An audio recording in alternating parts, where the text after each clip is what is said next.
This is the 10 o'clock news on Q2, Montana's news leader. Good evening, everyone. Thanks for joining us this Monday. I'm Jeanelle Slade. Well, the cleanup begins after a rockfall demolished a home on the Billings West End. In the early morning hours Saturday, a large boulder broke from the rims and crashed into this Billings home on Laredo Place below.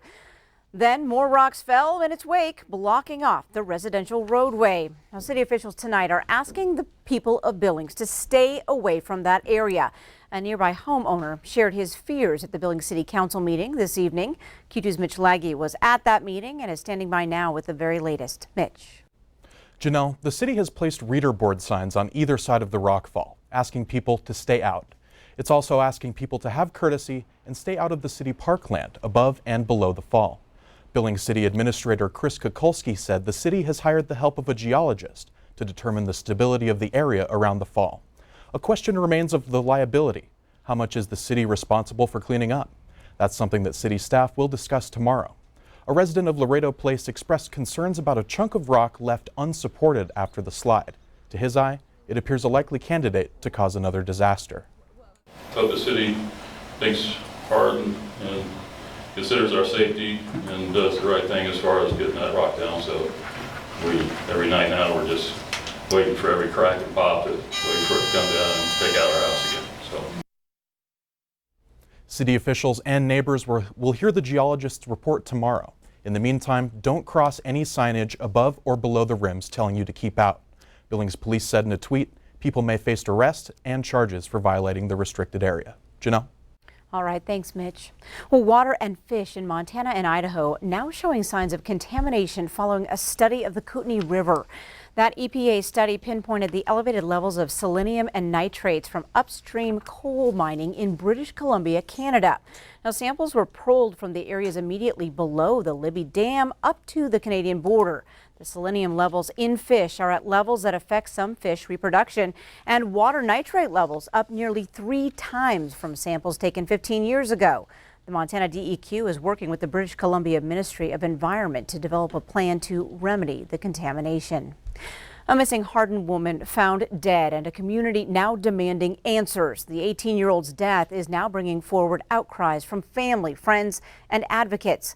Today, they added her name to a long list of missing and murdered Indigenous women and girls across the state and country. Q2's Zoe Zandora takes us to the Justice March for Quesera.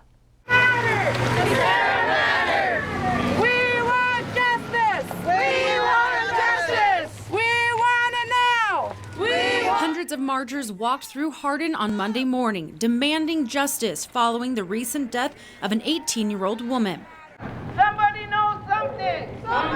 Family, friends, and members of the missing and murdered Indigenous women's group held the Justice March for Quesera Stops Pretty Places, whose body was found in Hardin on August 29th. She had been reported missing by her family 2 days earlier. We must stand together as older people with the younger generation and those in between. It's time that we become united. A rally held at the Bighorn County Courthouse by advocates for missing Indigenous women and girls with one powerful message: justice. Justice for Quesera, a young woman found dead at the end of August, and for all missing Indigenous women and girls across the country. Still can't believe that this is happening, that this happened. We love our daughters so much. They're our family members, and we need to find out what happened to them. Desi Rodriguez Lone Bear, a missing and murdered Indigenous women's advocate, says Quesera is the 27th woman to go missing in Bighorn County and says the families just want answers. That's one of the highest numbers of any county in Montana, and any county in the country. And we're continuing to face red tape. The family on both sides of her family have come to the coroner, to the county attorney, to the investigators. They continue to be told that there's nothing that can be released, and they just want answers. Enough is enough. Enough is enough. Justice for our relations. Aho. In Hardin, Zoe Zandora, MTN News. Thanks, Zoe. On the other side of the state, a candlelight vigil was held in Missoula this morning. Kaysara's aunt, uncle, grandmother, and other family attended that event. Missoula Urban Indian Health Center says Kaysara's death is one of 134 missing or murdered Indigenous women cases across the state. Well, we are happy to update a story tonight on the Powell quarterback involved in a truck rollover last month. Sports Director Scott Breen joining us now with that good news. Good news, maybe great news, ecstatic news for his mom and dad. Ethan Asher on Saturday regained consciousness for the first time since his truck rolled 3 times after drifting off the road last month. Now, he's since been at Billings Clinic unconscious after suffering a broken clavicle, broken ribs, a tear in his aorta, a severed spinal cord, plus head and brain trauma. Ethan's mom, though, posted to Facebook over the weekend that on Saturday morning at about 6:30, he opened his eyes and said hi to a nurse. The family was told Ethan's brain trauma was so severe that he may not talk again. So you can imagine the joy when the nurse brought his mom in and asked if Ethan recognized her, and he slowly said, "Mom." That's right, he's now able to follow movement with his eyes, but Mom says he's still in critical condition. No visitors, but it is progress. She says doctors have downsized his trachea tube, and Ethan's been off the ventilator now for a week. So that's terrific news. His family's truly grateful for the overwhelming outpouring of support, but cautiously optimistic. Yes. Okay, they still are asking for privacy, but the bottom line is Ethan's awake and aware after a crash that most were stunned that he survived it all. Yes, we were. All right. Thank you so much, Scott. Right. In other news tonight, 2 suspects charged in connection with a major theft out of Columbus High School last Friday were in court today. 23-year-olds Dalton Hilliard from Billings and Grant Russell from Bozeman went before Justice of the Peace Pro Tem Alicia Fritz in Forsyth this afternoon. Now, both men requested defense attorneys. They are accused of stealing multiple cell phones, wallets, keys, and backpacks from the Columbus High School locker rooms and also 2 cars as players took on Three Forks just hundreds of feet away under the Friday night lights. Authorities arrested both men on Saturday after they crashed the 2006 silver Audi in Forsyth. A 2013 black BMW is still missing. Bond was set at $7,000 for Hilliard and $5,600 for Russell. Well, on the weather scene tonight, Bob, as we enter fall today, it seems like we had a pretty soggy summer.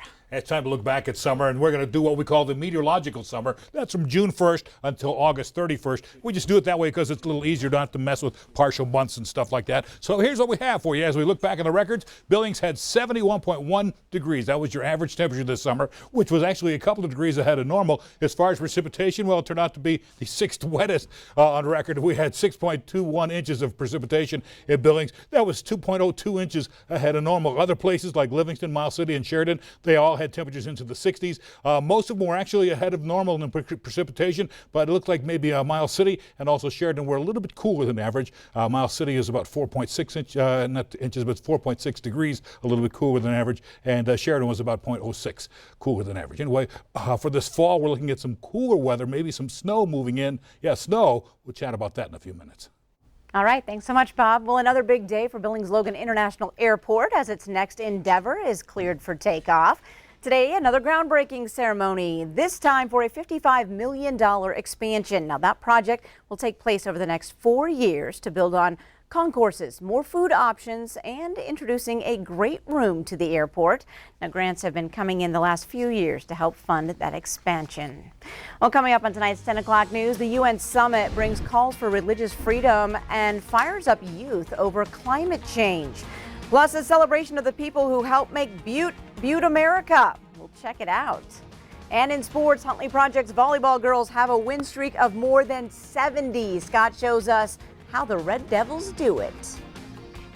You're watching MTN News with Jeanelle Slade and Russ Riesinger. Storm Tracker weather with Bob McGuire. And sports with Scott Breen. This is the 10 o'clock news on Q2, Montana's news leader.